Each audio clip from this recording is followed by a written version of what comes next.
Bueno, vamos a charlar con un gran referente del fútbol venezolano. Un hombre a que tuve la oportunidad de conocer a sus hermanos. Siempre digo que es un hecho extraordinario. 11 hermanos, todos profesionales. Con un complejo deportivo en Mérida, brutal. Lo conocí a Richard Páez ya hace mucho tiempo, bueno, en aquella Copa América del 2007, que se enfrentan Uruguay y Venezuela en cuartos de final en San Cristóbal. 4-1. Pero digo, sí, claro, pero igual Richard fue el técnico de aquel partido histórico aquí en Montevideo. Claro, El centenariazo. Fue el El centenariazo. centenariazo. Fue el hacedor de todo esto que hoy Sí. vemos como fruto después de pasar los años, pero fue parte Sí, importantísima. Richard vive en Estados Unidos. En Orlando está actualmente. En Orlando. Bueno, ¿qué tal, Richard? Cordial saludo a la distancia. Julio Ríos por acá. Un placer de tenerlo y de poder charlar un rato con usted acerca de esta Copa América. ¿Cómo está? Hola, Julio. Un placer para mí volvernos a escuchar, volvernos a reencontrar. El fútbol tiene esa magia. Nos consigue cuando nos buscamos. Y creo que hoy es un momento muy especial por lo vivido en Copa América. Totalmente. Qué lindo volverlo a escuchar, Richard. La verdad que un hombre que, sinceramente, yo me acuerdo que aquella Copa América había una ebullición por parte de la gente porque le había devuelto la ilusión a la gente, donde era muy difícil también en ese momento competir contra las potencias del continente y todo lo demás. Richard, ¿qué está pasando con esta selección venezolana? Que hasta uno se atrevía, antes del comienzo de las eliminatorias, a decir, yo lo veo a Venezuela metiéndose en el próximo campeonato del mundo. Una selección que la sub-20 llegó a una final, jugadores que hay hoy jugando en diferentes partes del mundo, que son jugadores pesados, con trayectoria, ya no son los inocentes o aquellos que había que trabajar mucho en la parte mental, más allá de lo futbolístico, como para ser un equipo competitivo. Digo, ¿está Venezuela para pegar el zarpazo y darle una satisfacción a todo el pueblo venezolano de ir a un campeonato del mundo? ¿Cómo la ves? Bueno, yo creo que los procesos tienen sus momentos y etapas y hoy estamos viviendo el momento de cosechas. A nosotros nos correspondió sembrar una semilla en el año 2001 cuando teníamos como antecedentes históricos 35 años de haber jugado eliminatoria y solamente haber ganado 3 partidos. Y a partir del año 2001 se dio una metamorfosis del fútbol venezolano porque se le cambió la mentalidad y la forma de creer en el talento del futbolista venezolano. Recuerdo muy bien que a partir de ese año 2001 ganamos 4 partidos seguidos en esa eliminatoria del 2002 y después en la próxima fue cuando se dio lo del centenariazo y ya ganábamos 3 partidos seguidos. Y ahí comenzó una mentalidad diferente que sedujo a todo un país. El país por fin en el año 2007 cuando fuimos a la Copa América estaba convencido de que podíamos inclusive competir para cosas grandes y ya esa primera etapa del proceso dejó verdaderos frutos que hoy en el año 2024 se está viendo con creces. Por primera vez en nuestra selección tenemos todos los convocados. Son jugadores que están regados por el mundo del fútbol internacional y eso evidencia un salto de calidad y de jerarquía de los jugadores venezolanos que hoy forman parte de la selección. El profesor Fernando Batista lo que ha hecho es rescatar de nuevo el creer en el talento del jugador venezolano.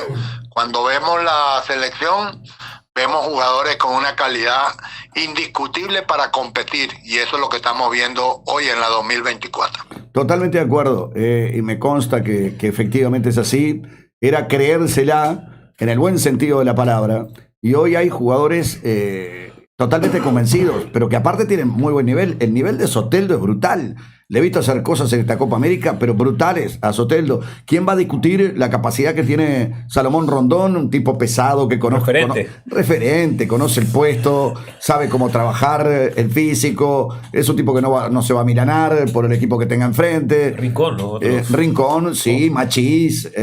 Tienen muchos jugadores importantes. Ahora, que el equipo terminara puntero, ganando los 3 partidos en el grupo, ya está marcando, Richard, que es una realidad, que todo eso que ustedes sembraron, que fueron de alguna manera contagiando, que seguramente tuvo que haber sido duro, porque iniciar el proceso, después que el proceso está iniciado, después que los jugadores están, después que ya todo el mundo se la cree en el buen sentido de la palabra, ya la cuestión se hace más sencilla. Pero en aquel momento, hablar de una Venezuela que era capaz de ganarle a Uruguay 3-0 en el Centenario era prácticamente imposible.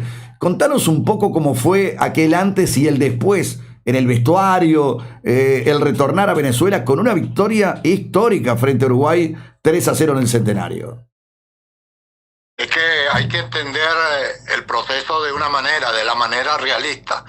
Por aquellos años 2001 al 2007, nosotros mirábamos en el retrovisor de nuestra cultura o historia futbolística y, como te digo, solamente teníamos 3 victorias en 35 años de fútbol de eliminatorias, en donde habíamos hecho solamente 32 goles en 35 años, ni siquiera un gol por año. Y considero que el cambio se dio porque se logró hacer sentir, se logró impactar en la mente del jugador para creérsela a jugar con el juego que podíamos nosotros aspirar a desarrollar en la cancha sin mirar al rival. Cuando nosotros logramos convencer al jugador que podía ser capaz de jugar de esa manera, fue cuando comenzaron a salir esos resultados que fueron milagros futbolísticos si comparábamos la historia de países a quienes le ganamos. Y considero que ahí fue el primer gran salto del cambio, e incorporar el juego asociativo al talento del jugador venezolano. Antes solamente jugábamos con el miedo a perder, incluso con el temor de las goleadas. Yo lo viví en carne propia porque yo fui jugador de la selección nacional antes del 2001. Y a nosotros el mensaje siempre era de cómo hacer esquemas defensivos, estructurar bloques de marcas a presión, pero cuando teníamos la pelota no sabíamos qué hacer con la pelota porque no se había diseñado un juego para atacar. Eso fue el cambio que nosotros logramos, convencer a nuestros jugadores, y después los procesos que siguieron intentaron por esa vía, algunos con otros estilos, pero siempre dándole jerarquía al jugador venezolano, y creo que se había extraviado un poco en las 2 últimas eliminatorias. Con la incorporación hoy de Batista, pues se ha logrado rescatar ese deseo de jugar a lo venezolano con un juego asociativo. Nos está faltando dar el salto a la cúspide de la jerarquía, que es lo que hoy tiene Uruguay, que es lo que hoy tiene Argentina, Brasil, Colombia, que es lo que estamos viendo en Copa América, que son los 4 equipos que han desarrollado el mejor fútbol, que yo llamo de los sincronismos, que es donde se ve la diferencia de los equipos que van a la competencia para ganar el torneo o simplemente para competir. Te reitero el tema, Richard, más allá de que ya lo hemos conversado alguna vez, hoy más allá de los medios tradicionales por los cuales sale el programa, también tenemos un fuerte canal de YouTube que llega a diferentes partes del mundo, bueno, a través de la magia de la comunicación hoy por hoy y el desarrollo tecnológico. Pero te digo, en aquel momento venir a plantarse al Estadio Centenario, ustedes terminan ganando, si mal no recuerdo, 1-0 el primer tiempo, ¿no? El primer tiempo, y recuerdo que después del primer gol hicimos una jugada por allá en el minuto 30, creo que fue, de ese primer tiempo, en donde el arquero de Uruguay en ese momento Carini. llega hasta... ¿Cuál? Carini. Exacto. Sí, sacó 3 pelotas seguidas de un ataque que verdaderamente fue letal para la defensa de Uruguay en su cancha, con el público a favor, casi 60,000 personas en el Centenario, y creo que fue una demostración que esa Venezuela no se conformaba como las anteriores, que hacían un gol y se iban todos a defenderse. Considero que ese cambio de mentalidad tiene que ir acompañado indudablemente de una convicción plena del juego que se estaba desarrollando. Y cuando te digo esta situación es porque nosotros por primera vez en la historia jugábamos con 3 volantes 10 ofensivos. Y eso no teníamos nosotros parangón en la historia como para entender cómo Venezuela podía jugar con 3 volantes ofensivos y en carácter de visitante. Creo que esa es una mejor demostración. Más que eso no se puede demostrar que esa Venezuela jugaba con una tendencia y con un espíritu ofensivo, que fue lo que marcó el antes y el después del respeto internacional que hoy se tiene por Venezuela. Totalmente de acuerdo. Yo estaba mirando el partido en el estadio en ese momento. Era era la etapa en la cual yo estaba trabajando en Argentina y bueno, y ese ya había vuelto. No, ya había vuelto, sí, trabajamos. Ya había vuelto, claro. Y estaba mirando el partido con un jugador que fue campeón de América con Uruguay en el 87, ganándole la semifinal a Argentina. Y estaba mirando el partido y siempre se lo recuerdo, ¿no? Apostamos una botella de whisky. Cuando termina el primer tiempo me dice, Uruguay se lo da vuelta en el segundo tiempo y se lo gana. Le digo, te he puesto una botella de whisky que se lo gana Venezuela este partido. Nunca me imaginé que iba a ser 3-0. Lo que te digo, que creo que atajaba Gustavo ese día. Estaba Munúa en el arco de Uruguay. ¿Estaba Munúa? Sí, me parece que sí. Sí. Era Munúa. Era Munúa, no Carini. Era Gustavo Munúa. Carini estuvo más adelante. Está bien, es correcto. Sí, aparte le estábamos endosando a Fabián. Sí, me acordé yo y un oyente me apoyó también. Está bien y lo valoramos y lo agradecemos. Pero en ese momento está bien, porque uno puede decir, yo creo que lo que todo el mundo esperaba era, esto fue tremenda sorpresa, terminó el primer tiempo 1-0. Claro. Como decía Richard, ¿no? Jugar con 3 volantes ofensivos en una selección venezolana era inimaginable, absolutamente inimaginable. Con Alexander Rondón en aquel momento, que andaba volando, el 9 que tenía. Sí, totalmente. Y con la calidad del plantel de Uruguay que tenía en ese momento. Tremenda. Sí, bueno, esa noche le cuesta el cargo. Al técnico de la selección a Carrasco, exactamente. A Juan Ramón le costó el cargo. Sí, totalmente. Bueno, a muchos técnicos en Sudamérica les costó el cargo cuando comenzamos el cambio en el año 2001, porque recuerda que le ganamos a Uruguay 2-0 en Maracaibo. Fue nuestro primer partido internacional de eliminatoria con mi dirección, que se le ganó en eliminatoria. Después fuimos a Santiago de Chile y sacaron a Pedro García porque ganamos en Chile 2-0 en Santiago.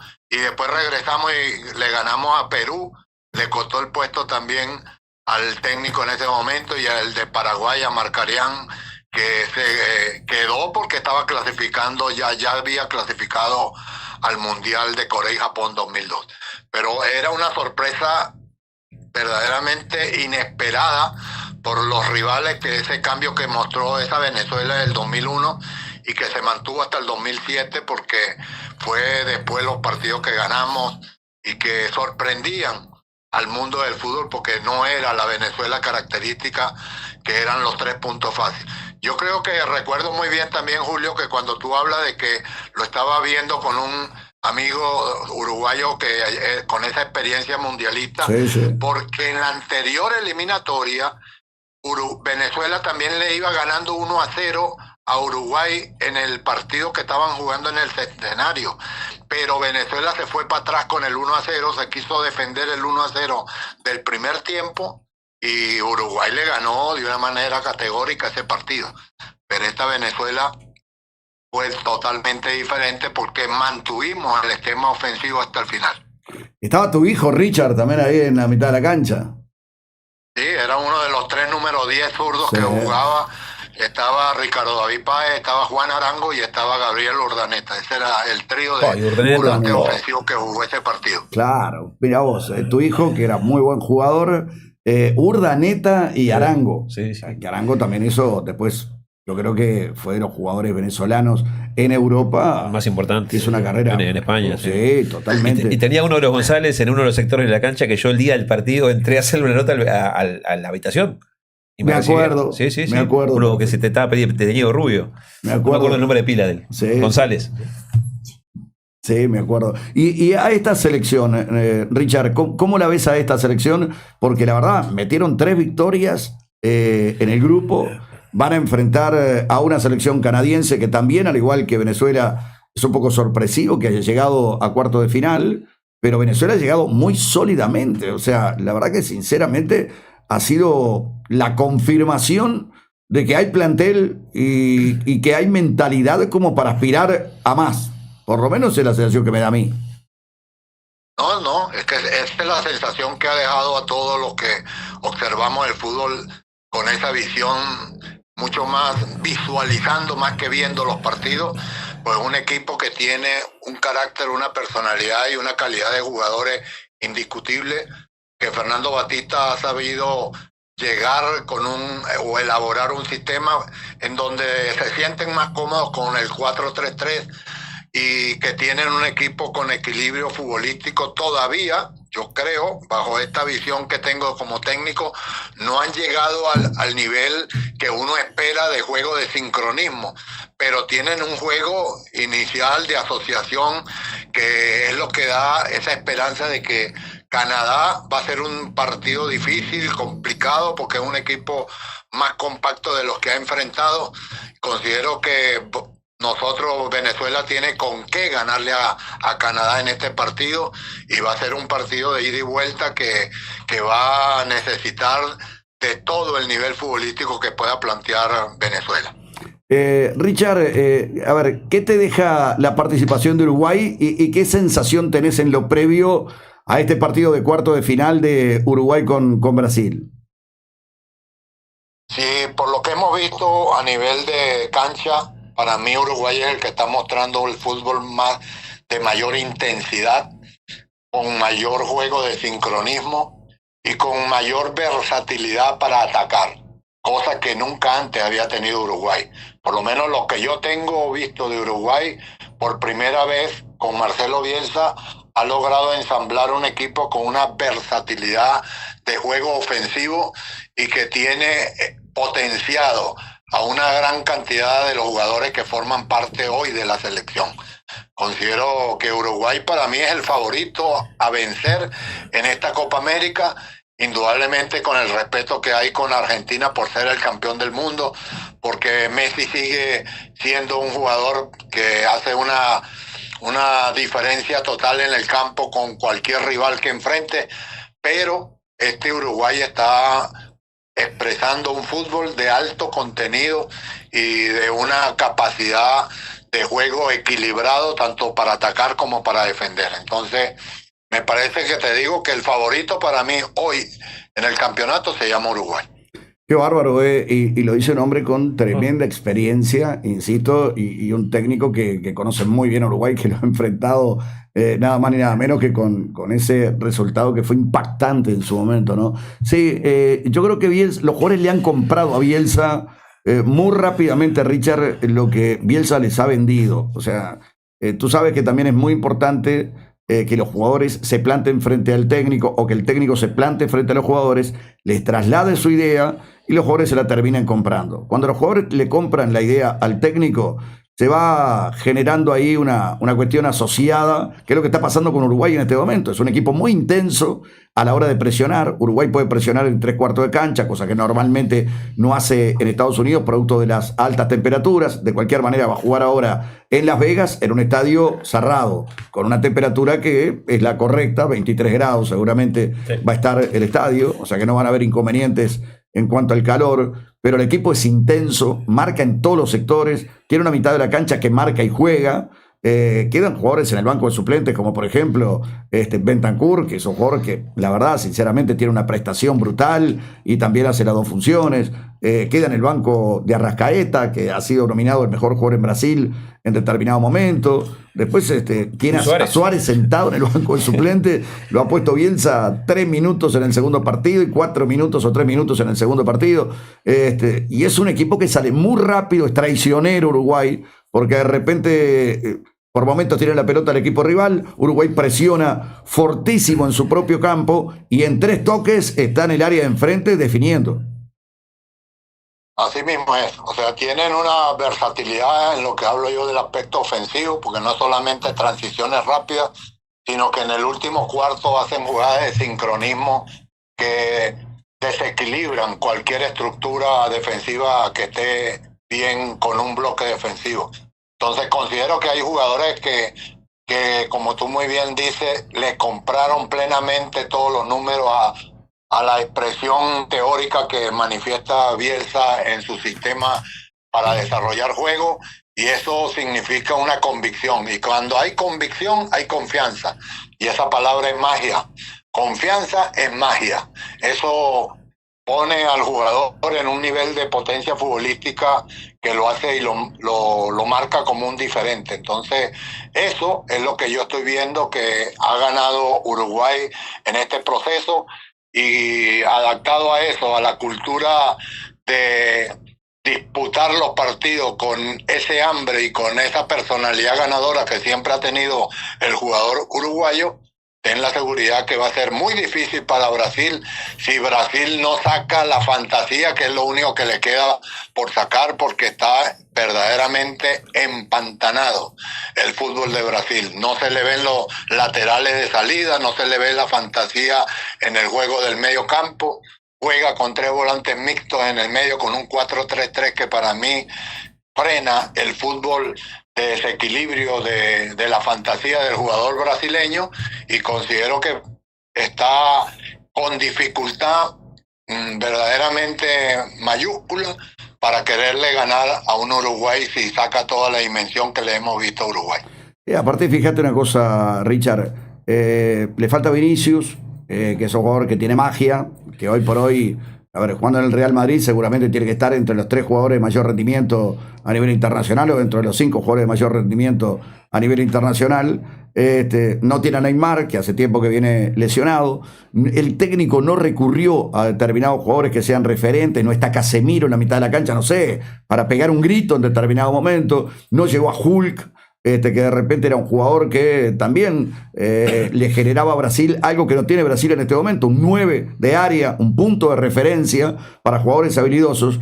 Y yo te lo digo sinceramente, desde que veo fútbol, profesionalmente hablando, que ya llevo 40 años, yo nunca vi que la mitad de la cancha íntegra de Uruguay sea titular en Brasil. O sea, si hoy vos me das la oportunidad de meter no solamente 3 jugadores, que son Valverde, Ugarte y el Nico de la Cruz, sino que también está Bentancur, o 3 o 4 son todos titulares ahí en la mitad de la cancha de Brasil. No sé si coincidís. Totalmente. Este Brasil ha dejado en deuda la historia del fútbol de Brasil, y considero que por esa misma razón están jugando con un esquema que es muy ordenado, que es muy estructurado, y eso va en contra de aquellos jugadores brasileños que históricamente tienen en sus genes el caos, el desorden, la fantasía, el juego impredecible, y cuando los coloca a jugar con juego ordenado, predecible, se ven el equipo que estamos viendo en Copa América. Bueno, muy bien, la verdad que muy claro conceptualmente siempre. Yo creo que aquel mojón de los 7 goles de Alemania, más allá de que han quedado en el tiempo, ya han pasado 10 años, yo creo que marcó un punto de inflexión muy importante para Brasil, ¿no? Porque era inimaginable. O sea, los brasileños, ¿qué tuvieron durante buena parte de su vida? Notables jugadores. Cuando no estaba el mundo globalizado, le temían los equipos de tal manera a Brasil que Brasil entraba ganando el partido por 1-0.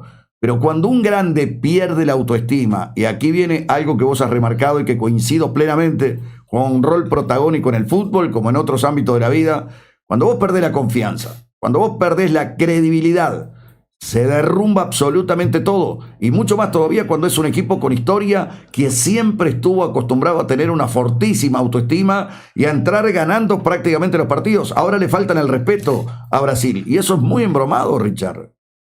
Así es, ese es el gran secreto que hoy tiene el mundo del fútbol, que si algo ha cambiado a partir de los últimos tiempos es que la mayoría de los equipos se las están creyendo.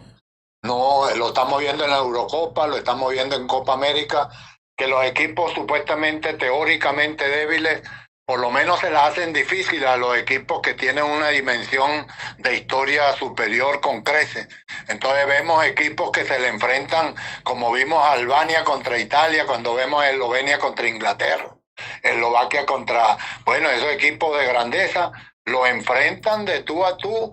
Y eso significa que los de abajo han crecido y los de arriba, que no han seguido en esa tendencia de actualizarse en sus mismas potencialidades, pues sufren las consecuencias de esa situación. Hoy el Brasil que estamos viendo, la principal característica que yo le veo es que no han creído en su historia, no le han dado paso a la historia del talento, a la capacidad de juego desequilibrante, tanto individual como colectiva que tenían, Y el mejor ejemplo es que los laterales de Brasil no pasan de la mitad de la cancha, sino a tirar centros. Y eso verdaderamente nunca lo habíamos visto en los laterales de Brasil. Esa era una de las grandes diferencias que siempre tuvo Brasil con el resto del mundo, que marcaban diferencias por sus laterales, aparte de la fantasía en el medio campo. Y hoy ni fantasía en el medio campo, ni laterales ofensivos. Brillante. Es que es así. Brillante. Richard, te mandamos un cordial saludo. Es un placer haber vuelto a charlar contigo. Estás en Estados Unidos, ¿no? Estamos en Estados Unidos.